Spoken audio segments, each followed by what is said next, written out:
संत एकनाथ महाराज आषाढी वारी पालखी सोहळ्याला उद्या सुरुवात होतीये। पुढे 18 दिवस पायी पालखी पंढरपूरसाठी प्रवास करेल।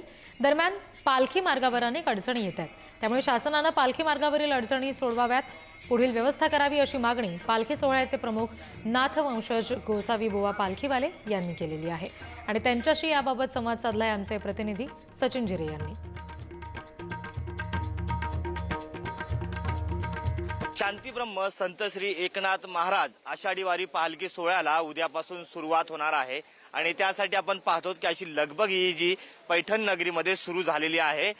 या पालखीसाठी विशेष म्हणजे चांदीचा रथ बनवण्यात आलेला आहे आणि तो रथ आताच या ठिकाणी दाखल झालेला आहे आणि जेसीबीच्या साहाय्याने तो रथ आता टेम्पोतून बाहेर काढला जात आहे आणि त्यानंतर या रथाला इतर जी साहित्य असतात ती बसवली जाणार आहे आणि पूर्ण पालखी सोहळ्यामध्ये हाच रथ सोबत असणार आहे।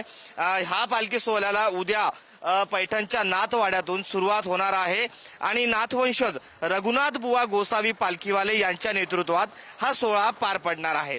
पैठण येथील नाथवाड्यातून पालखी पैठण येथील गावामध्ये संत एकनाथ महाराज समाधी मंदिरातील पादुका पांडुरंगाच्या भेटीला घेऊन निघेल। पुढील 18 दिवस पायी पालखी प्रवास होईल व 5 जुलै रोजी पालखी पंढरपूरमध्ये पोहोचेल। या 18 दिवसाच्या प्रवासामध्ये एकूण 5 रिंगण होतील।